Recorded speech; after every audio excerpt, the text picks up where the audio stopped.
एक समय की बात है, पहाड़ों से घिरे एक छोटे से गांव में माको नाम का एक 24 साल का युवक रहता था। माको बहुत बेचैन रहता था। उसके मन में हर समय विचारों का सैलाब उमड़ता रहता था। दिन भर तरह तरह के विचार आते जाते रहते थे।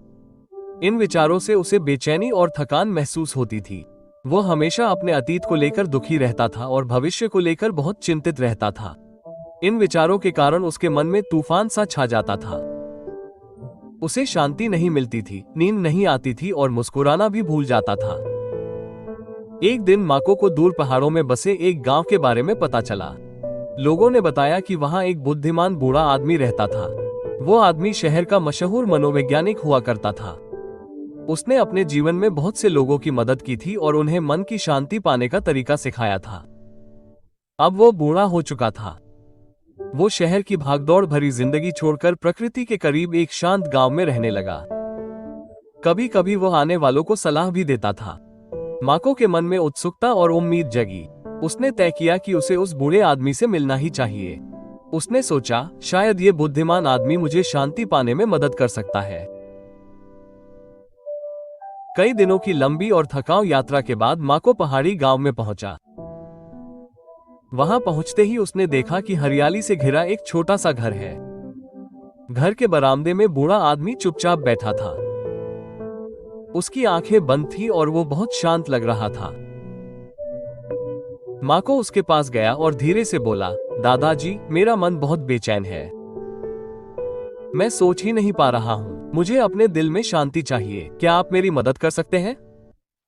बूढ़े आदमी ने धीरे से अपनी आंखें खोली और एक शांत मुस्कान के साथ बोला, तो तुम शांति की तलाश में हो?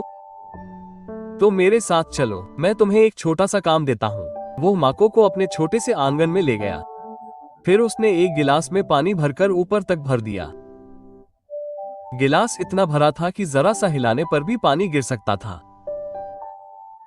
उसने गिलास माको को देते हुए कहा, यहाँ से गांव के किनारे तक चलो और फिर वापस आ जाओ। लेकिन याद रखना, एक बूंद भी पानी नहीं गिरना चाहिए।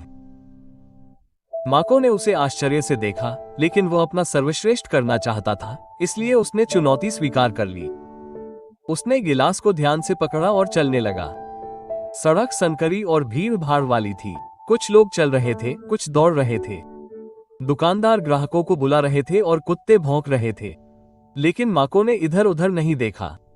उसकी नजर केवल गिलास पर ही थी। वो धीरे धीरे और सावधानी से कदम दर कदम आगे बढ़ रहा था। लोग उसे आश्चर्य से देख रहे थे, लेकिन किसी ने उसे परेशान नहीं किया। वे जानते थे कि वो कुछ महत्वपूर्ण सीख रहा है। अंत में माको बूढ़े व्यक्ति के पास वापस आया और कहा, दादाजी, मैंने कर दिखाया। मैंने एक बूंद पानी भी नहीं गिराया। बूढ़े व्यक्ति ने सिर हिलाया और मुस्कुराया। फिर उसने पूछा, यह अच्छा है, लेकिन ये बताओ, क्या तुमने सड़क के किनारे खेल रहे बच्चों को देखा? क्या तुमने कुत्तों को भौंकते हुए सुना? माको ने आश्चर्यचकित होकर कहा, नहीं, मैंने कुछ भी नहीं देखा या सुना। मैं केवल गिलास पर ध्यान केंद्रित कर रहा था। उसने फिर मुस्कुराते हुए धीरे से कहा, यही राज है। कुछ ऐसा जो हमेशा तुम्हारे अंदर था, लेकिन तुम्हें पता नहीं था।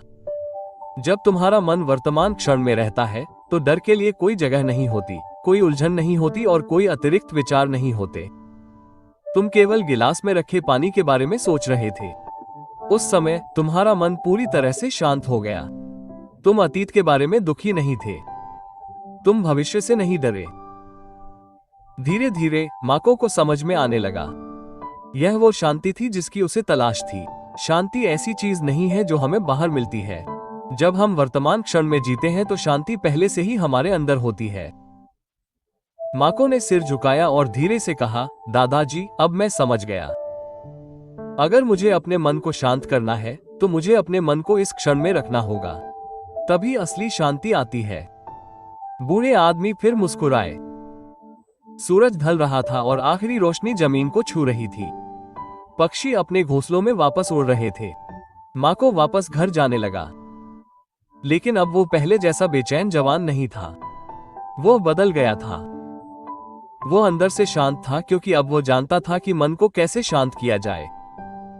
अगर आपको ये कहानी पसंद आई हो तो इसे लाइक करें और अपने दोस्तों के साथ शेयर करें। और ऐसी ही प्रेरणादायक कहानियों के लिए हमारे चैनल को सब्सक्राइब करना न भूलें। हमारे साथ बने रहने के लिए धन्यवाद। मिलते हैं अगली कहानी में नए विचारों और नई सीख के साथ। तब तक आप स्वस्थ रहें और शांति से रहें।